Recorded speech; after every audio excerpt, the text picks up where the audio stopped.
Ready? Start. Sir, now I go to my next point. What is the general tenor of most of amending bills? Interestingly, after 1956, we had the amending bill of 1969. There were two bills in 1964. The general tenor of the bill was known, whether it was restricting the corporate sector or it was liberal or for what purpose. Stop. But this particular bill is a little different in the sense that after the present government came to power, it announced policies which were very liberal to the corporate sector. Stop.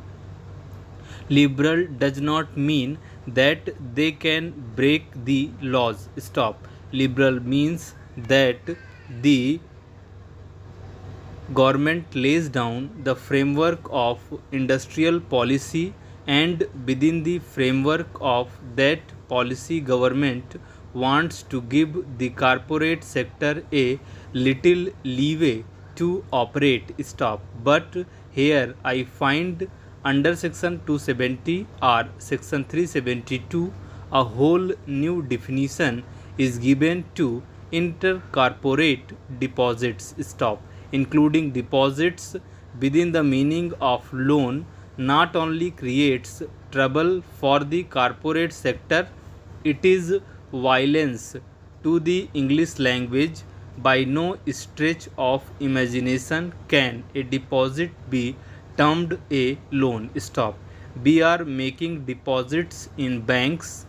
They cannot be called loans. Stop. We are not giving loans under incorporate deposit. Stop. To include it under the term loan is an atrocity, and it will only affect the small and medium entrepreneurs. Stop. The bigger companies can get enough loans from companies from government institutions. Stop.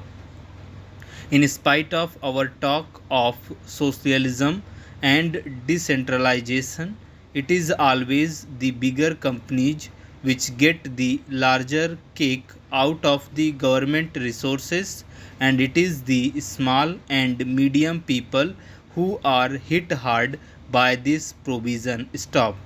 While ostensibly it is meant to protect the small man, the people who are really hit by the tenor of this bill are the small and medium entrepreneurs. Stop.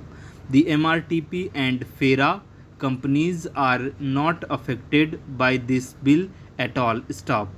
I do not suggest that there should be any restriction put on MRTP or FERA companies which are not realistic. Stop. What I submit is the scheme of things, the industrial policy resolution from time to time, Jawaharlal Nehru, which government still professes is a relevant document. Stop. I feel in terms of fulfilling those objectives, there should be restrictions only on MRTP and FERA companies. Stop. Small and medium sized companies should be outside the orbit of most of these restrictions. Only then will the company law be effective. Otherwise, this series of amendments may add to the plethora of amendments that we have been adding from year to year. Stop para. Madam, I am on a point of order. Stop. The points I wish to make are to my belief of substance, because there are no rules or precedents that exist on it. Stop. However, you might rule on them after you have heard my explanation them. They will be setting precedents on the subjects. Stop. The very first question that I would like to raise, and I have already written to you about This is the procedure and the method to be adopted while taking up a report of the House for consideration, particularly when it is the report of the Joint Parliamentary Committee. Stop here.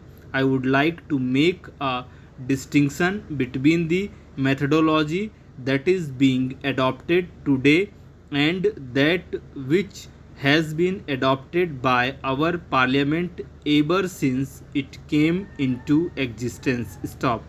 I hold that it is for the first time ever that we are considering the report of a joint parliamentary committee through the medium of a short duration discussion. Stop.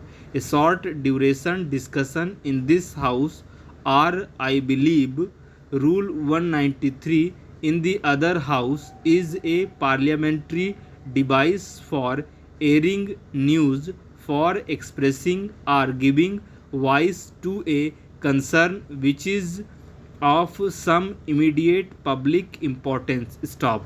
This method adopted for discussing that which is the substantial enterprise of the two houses of parliament, irrespective of the contents of the report, is unsatisfactory. Stop.